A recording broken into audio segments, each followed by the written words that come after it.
इस समय जिस चीज़ की सबसे ज़्यादा चर्चा हो रही है वह है किसान आंदोलन और एमएसपी की। अब सोचने वाली बात है कि किसान आंदोलन क्यों कर रहे हैं और वह एमएसपी की मांग जो कर रहे हैं वह एमएसपी क्या है। आपको याद होगा कुछ दिनों पहले या कुछ सालों पहले किसानों ने पहले भी आंदोलन किया था जिसमें भी इन्होंने एमएसपी की मांग की थी। सरकार ने वो एमएसपी की मांग मानी नहीं मानी। तो दोस्तों और अभी जो लेटेस्ट खबर आई है, अभी अभी नोएडा पुलिस ने लगभग 700 किसानों तथाकथित किसानों के ऊपर एफआईआर दर्ज कर ली राष्ट्र अपमान के लिए, पुलिस वालों पे जानलेवा हमले के लिए। तो सबसे पहले तो जिनको नहीं पता कि किसान आंदोलन क्यों कर रहे हैं, किसान आंदोलन कर रहे हैं एमएसपी की मांग को लेकर। अब एमएसपी क्या है अधिकतर लोगों को यह नहीं पता, पता है तो लगभग लगभग अच्छी तरह से नहीं पता। तो हम आज बात करेंगे एमएसपी के बारे में। एमएसपी है क्या, किसान एमएसपी कैसे मांग रहे हैं, सरकार एमएसपी मांग को अगर मान जाती है तो उसका क्या असर पड़ेगा सरकार के ऊपर, हमारे ऊपर, और अगर एमएसपी की मांग को नहीं मानती तो क्या असर पड़ेगा, और क्या वाकई में सरकार एमएसपी देती है या नहीं देती। तो हम शुरुआत करेंगे सबसे पहले एमएसपी क्या है। एमएसपी का फुल फॉर्म इंग्लिश में मिनिमम सपोर्टिंग प्राइस, इसका मतलब है न्यूनतम निर्धारित मूल्य।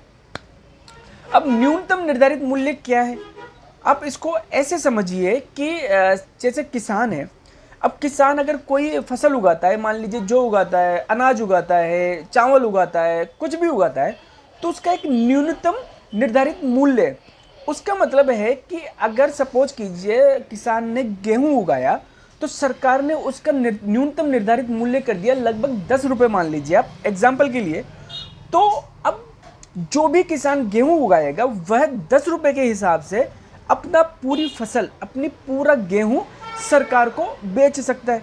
इसको बोलते हैं एमएसपी, न्यूनतम निर्धारित मूल्य, जिस रेट के हिसाब से किसान अपना पूरी फसल, पूरा अनाज सरकार को दे सकता है। मगर इसमें बाउंडेशन नहीं है, किसान चाहे तो अपना जो न्यूनतम जो एमएसपी है उस रेट पर अपनी फसल सरकार को दे सकती है। चाहे तो लोकल मार्केट के अंदर, प्राइवेट मार्केट के अंदर, या जो प्राइवेटली ये जो बेचते हैं या जो खरीदार है उनसे पूछ सकती है कि भैया गेहूं क्या भाव है। सपोज कीजिए वहां पर किसी ने कहा कि भैया 12 रुपये किलो चल रहा है, तो किसान चाहे तो 12 रुपये में उसको बेच सकता है। मतलब इसमें एमएसपी में किसानों के ऊपर कोई बाउंडेशन नहीं है कि किसान एमएसपी के रेट पर ही बेचेंगे। उसके पास अपनी चॉइस है कि वह चाहे तो एमएसपी के रेट पर सरकार को बेच सकता है या प्राइवेटली किसी भी दुकानदार या किसी भी बड़े व्यापारी को बेच सकता है। तो यह तो एमएसपी का मतलब है। अब किसान जो इस समय मांग कर रहे हैं वह कर रहे हैं कि सरकार एमएसपी दे। अब सरकार एमएसपी कैसे दे, वो कहते हैं टीए प्लस 50%। अब टीए क्या है, प्लस 50% क्या है, अब इसको भी समझिए आप। छोटा सा वीडियो, ज़्यादा बड़ा नहीं है। तो टीए का मतलब होता है कि सपोज कीजिए कि एक किसान है, उसके पास 5 बीघा ज़मीन है उसकी। अब उसमें वह गेहूं की खेती करता है। अब गेहूं की खेती करने के लिए उसको क्या क्या चाहिए, एक तो 5 बीघा ज़मीन चाहिए, दूसरा बीज चाहिए, खाद चाहिए, पानी चाहिए, यूरिया चाहिए, बिजली चाहिए, ठीक है, ये सारी चीज़ें चाहिए, कीटनाशक भी चाहिए।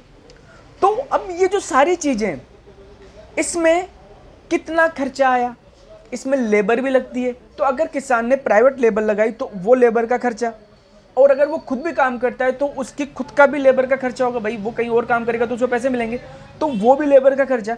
तो जो सारा खर्चा मिल गया। अब सपोज कीजिए किसी किसान के पास में 10 बीघा ज़मीन है और उसने गेहूं बोया। अब ये मान लीजिए कि उस 10 बीघा गेहूं में, ज़मीन में लगभग 1000 किलो गेहूं उग गया। अब उस 1000 किलो गेहूं को उगाने के लिए किसान के, यह मान लीजिए आप 5000 रुपये खर्च हो गए। 1000 किलो गेहूं पर किसान के 5000 रुपये टोटल खर्च हो गए, बिजली में, पानी में, खाद में, बीज में, सब में 5000 रुपये खर्च हो गए 1000 किलो गेहूं पर। तो किसान को वह गेहूं कितने रुपए किलो पड़ा, 5 रुपये किलो पड़ा। ठीक है, मोटा मोटा मैं आपको बिल्कुल साधारण भाषा में समझा रहा हूँ किसानों की एमएसपी क्या है और किसानों की मांग क्या है। अब किसान ये बोल रहे हैं कि साहब जो हमारा टोटल खर्चा है उसमें प्लस 50%, मतलब ये मान लीजिए कि किसानों ने 10 बीघा ज़मीन पर गेहूं उगाया और उनका जो गेहूं है वह 10,000 किलो उनका गेहूं हुआ, और उसमें खर्चा आया, कितना आया, 10,000 रुपये का, 5,000 रुपये का, कितना भी मान लीजिए। सपोज कीजिए 10,000 रुपये का खर्चा आया तो उसमें 50% और जमा कर लीजिए, मतलब 10,000 में 50% कितना हो गया, 5,000 रुपये, तो वो 15,000 रुपये का। यानी कि किसी किसान ने अपनी कितनी भी ज़मीन पर अगर कोई फसल उगाई और उसमें जितना भी खर्चा आया टोटल, बिजली, पानी, खाद, बीज, सबका मिला के उस खर्चे पर 50% जोड़ दीजिए। 10,000 रुपये खर्चा आया तो 50% मतलब 5,000 और दीजिए, 15,000 रुपये में सरकार किसान से वह फसल खरीदे। यह किसान की मांग है। समझ गए आप? अब ये एक अलग बात है कि आपको शायद पता नहीं होगा, मगर किसानों को बिजली सब्सिडी में मिलती है, लगभग फ्री मिलती है, पानी फ्री ही मिलता है, ठीक है, बीजों में सब्सिडी मिलती है, खाद में सब्सिडी मिलती है, यूरिया में सब्सिडी मिलती है, कीटनाशक दवाइयों में सब्सिडी मिलती है। मतलब किसान ये कहता है कि आप पहले तो हमें इन सारी चीज़ों में सब्सिडी दो, ठीक है। हम जो बिजली का बिल देते हैं ना, 8, 9, 10 रुपये जो हम पर यूनिट देते हैं, किसानों को इतने पैसे नहीं, उनको सब्सिडी मिलती है, बहुत सस्ती बिजली मिलती है। तो चलो ठीक है, उनका हक भी है, वो मेहनत करते हैं। तो अब उनको वह सारी चीज़ें सस्ती भी चाहिए, उसके बाद में जो उनका खर्चा वो उसमें 50% और दे दे। यह उनकी मांग है। और मैं आपको बता दूं, यह जो इनकी मांग है, किसान कहते हैं कि 23 जो चीज़ें, 23 प्रोडक्ट हैं, चीज़ें मान लीजिए जैसे गेहूँ हो गया, बाजरा हो गया, जो हो गया, ज्वार हो गया, ये सारी चीज़ें हैं। उनमें से 23 की 23 चीज़ों पर सरकार ऑलरेडी सब्सिडी, ये एमएसपी देती है। मतलब एमएसपी के हिसाब से सरकार खरीदती है, मगर सारी की सारी चीज़ें नहीं खरीदती सरकार, उसमें कंडीशन है। अब सरकार क्या चीज़ें खरीदती है? ये जो आप लोग ये झोले ले लेके जाते हो ना आप राशन की दुकानों पर, जो सरकार आपको फ्री में गेहूं देती है, चावल देती है, चीनी देती है, यह सरकार किसानों से ही खरीदती है एमएसपी के रेट पर। मगर सरकार इतना खरीदती है जितना वह बांटती है। भाई सरकार अपने पास रख के क्या करेगी? सरकार कोई आदमी तो है नहीं कि वो खाएगा।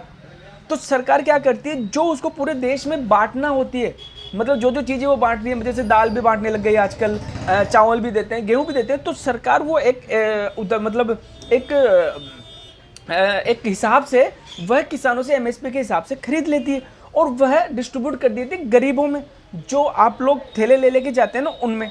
तो सरकार पहले तो इन सभी चीज़ों को एमएसपी के हिसाब से खरीदती है। अब किसान बोलता है कि नहीं साहब, आप हर चीज़ को कभी भी लीजिए और पूरी लीजिए।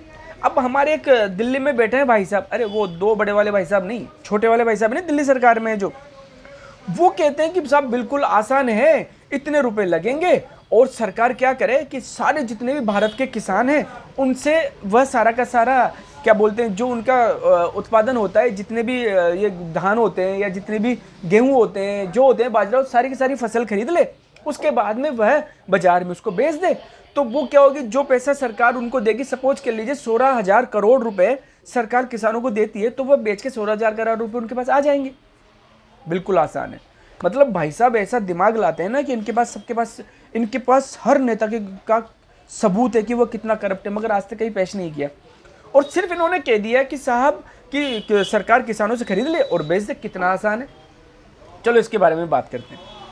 सपोज कीजिए सरकार ने वह सारी की सारी जो फसल है वह किसानों से खरीद ली, ठीक है।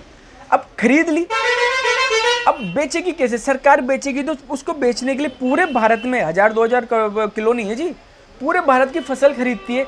तो उस फसल को सरकार रखेगी कहाँ पर? तो इसके लिए पहले तो गोडाउन बनाओ, ठीक है। और ये जो 16,000 करोड़ रुपए हैं वह भी पहले अरेंज करो, जो हमारा बजट है उसी में से तो जाएगा पैसा, ठीक है साहब। फिर उनको रखिए और फिर उनको खरीदने के लिए, उनको रखने के लिए गोडाउन बनाइए और उस पूरे भारत में उसको बेचने के लिए, बेचना भी तो है।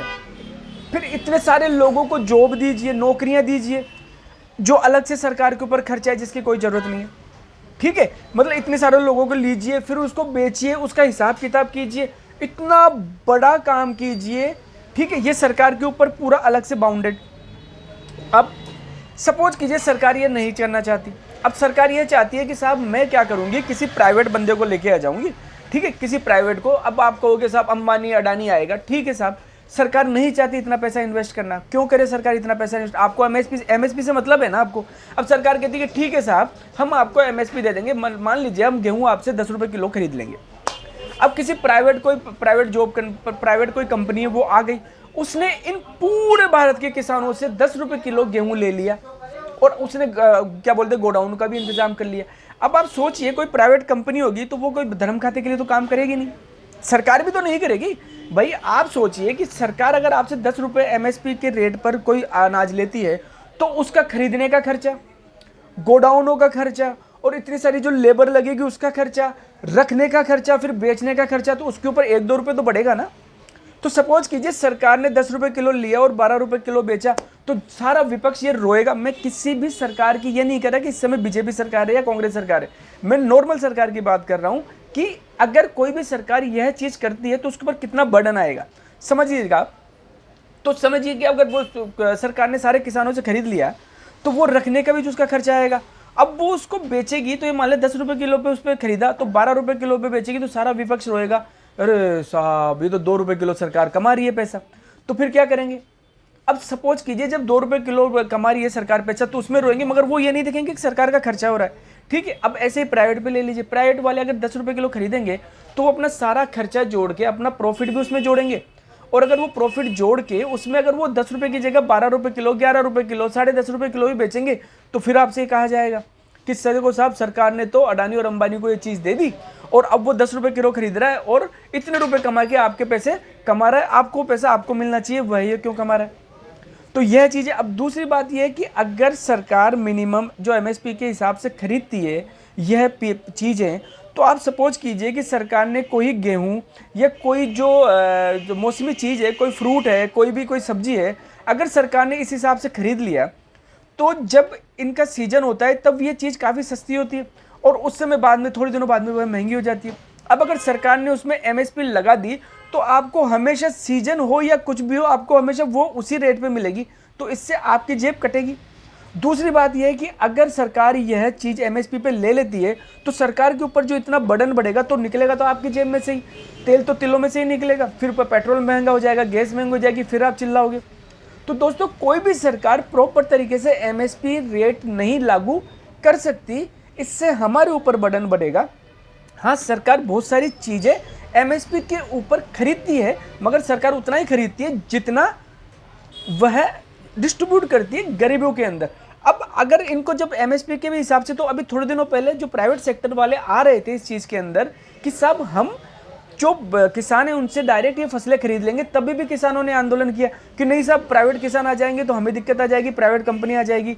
अरे जब आपको एमएसपी ही रेट चाहिए तो एमएसपी सरकार दे या प्राइवेट कोई बिजनेसमैन दे, उससे आपको क्या फ़र्क पड़ता है? तो यह, और एक बात और बता दूँ, यह जो किसान आंदोलन हो रहा है वह सिर्फ हरियाणा और पंजाब के किसान कर रहे हैं, पूरे भारत के किसान नहीं कर रहे। तो दोस्तों दिमाग लगाइए, जो एमएसपी का जो खेल चल रहा है वह सरकार क्यों नहीं इसको पूरी तरह से मांगे मान रही, और किसान इस चीज़ के ऊपर क्यों जोर दे रहे हैं कि सब सरकार खरीदे। अगर उनको एमएसपी चाहिए तो किसी प्राइवेट को आने दो ना, किसी अंबानी अडानी को आने दो, किसी और को आने दो, प्राइवेट कंपनी को आने दो जो इस चीज़ को वहन कर सके। सरकार के ऊपर क्यों अपना खर्चा वहन करवाते हो? जय हिंद।